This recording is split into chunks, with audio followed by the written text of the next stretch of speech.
はい、こんにちは。日本語動画の時間です。I got requests from the Filipino viewers that I should put subtitle this video, so I try to put the subtitle here. So, OK、日本語バージョンでいきます。で、フィリピン人の視聴者の方からサブタイトル入れてっていうことだったので、頑張ってサブタイトル入れます。で、あと、ソーシャルメディアについての質問があったんですが、一応、概要欄に、このバーハイクベモチャンネルのソーシャルメディアを貼ってますので、ぜひご確認ください。で、今日は、以前の動画で、フィリピン正規留学についてどう思うかということで、ほとんど、フィリピン正規留学のいわゆるメリットを話したんですけれども、この動画では、メリットばっかり話しても、本当に参考にならないと思うので、デメリットについて話していきたいと思います。で、もちろん、フィリピン留学を自分がしてて、もちろんデメリットメリットあって、その両方を天秤にかけた時にメリットの方が多いなって思ったから、自分はフィリピン正規留学がいいと思ったわけで、もちろん今から自分が話す、デメリットを踏まえて、皆さんでもしフィリピン正規留学考えている方は、ぜひ参考にしてください。で、まず一つ目はもう海外に住んでる日本人ならしょうがないかもしれないんですけども、書類関係がめっちゃめんどくさいっす。本当に。ビザもそうだし、学校に入る手続きで、支払いも日本と全然違いますし、ビザ関係、自分がこ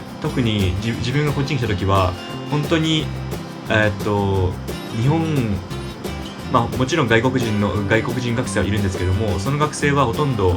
ASEAN の国から来てて、で ASEAN の国は一応どういった風なプロセスをすればビザが取れるかっていう過去の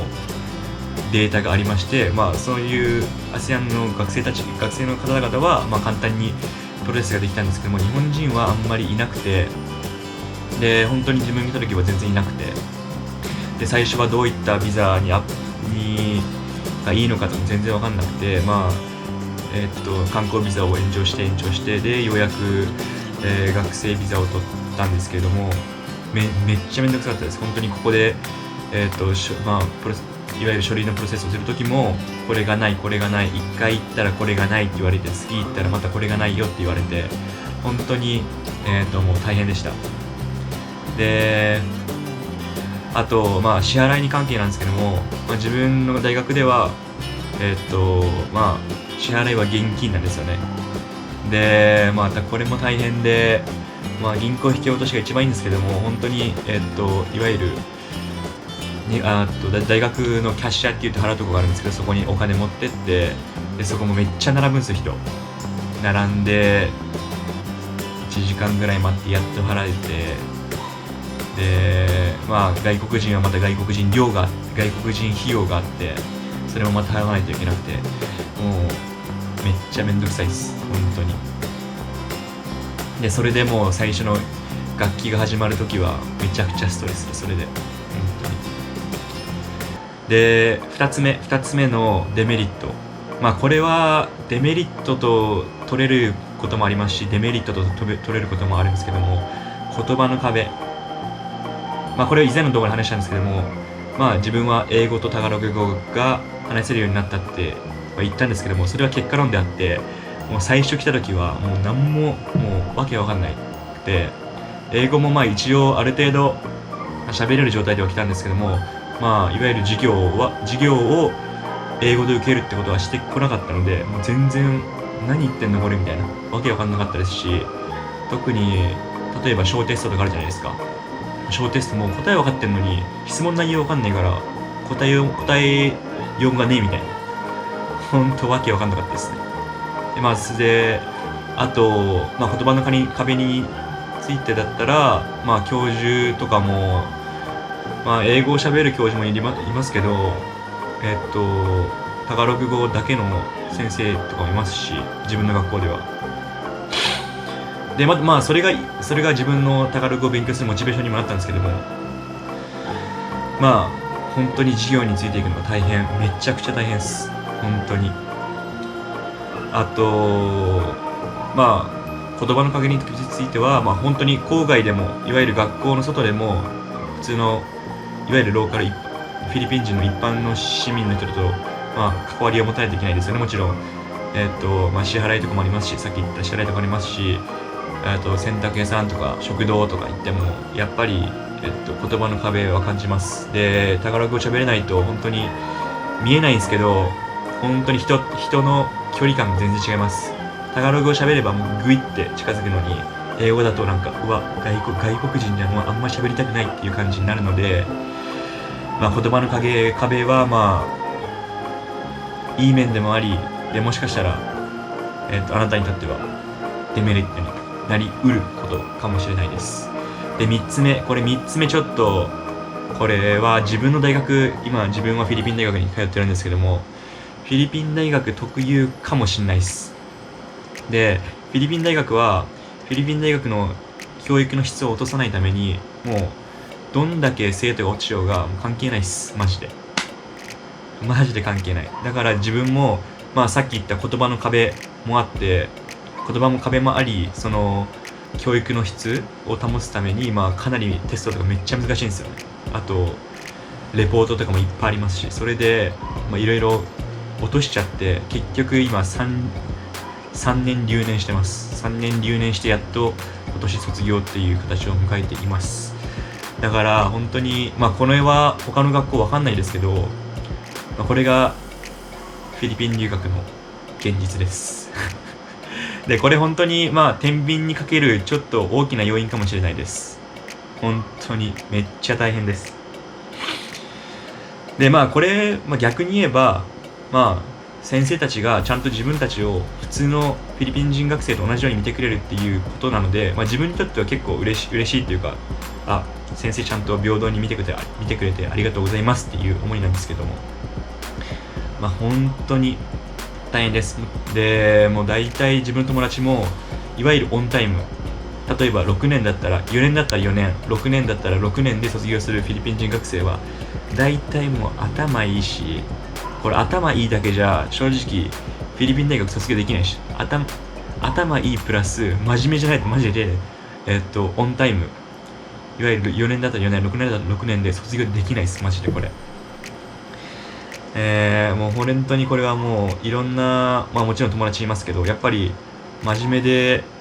頭いい人が大体6年で卒業しています。で3年留年しちゃったんですけど、これはもちろん 1,2 年目でめちゃくちゃ、教科を落としましたし、それは本当に言葉の壁で、3年目になったのもやっぱり自分の勉強効率が悪かったかなっていうのと、自分で自分のリミットを決めてたから、そこをメンタル的な問題ですね。これがなければもう1年とか2年とかで卒業できてたかなと思ってます。で他の日本人もいるんですけども、自分の同じ学部にやっぱその子たちもだいたい1年から2年留年して卒業っていう形になってますね。次、あとは生活面、あとお金が案外かかるかもしんない。お金結構そういう以前の動画で話したんですけども、学費安いっていうお金話したんですけども、これはいわゆる日本基準で考えると安いっていうわけで、フィリピン基準で考えると 100% を自分たちが払っている授業料プラス生活費は高いっす、本当に。で日本の面から考えると安いって言ったんですけど、ただ安いんですけど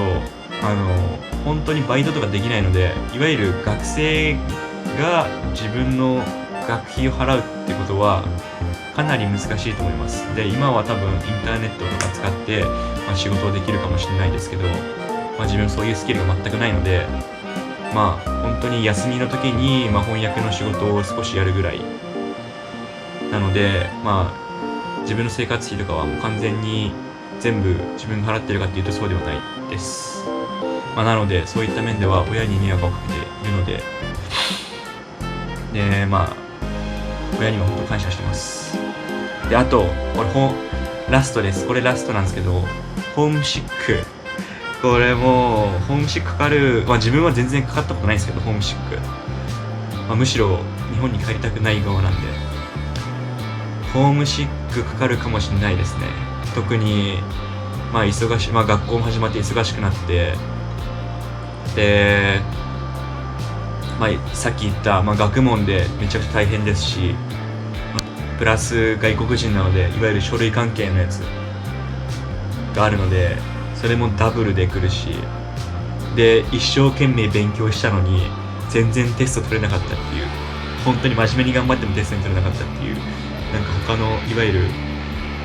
めっちゃ落ち込むんですよね。本当にフィリピン人あんだけしか勉強しないのにめっちゃ点数俺らより高いじゃんみたいな、もう多々あります。で自分もですけど、めっちゃ勉強したのにクラスで最下位とか全然余裕であるので、そういった面考えると、そういういろんなものが積み重なって、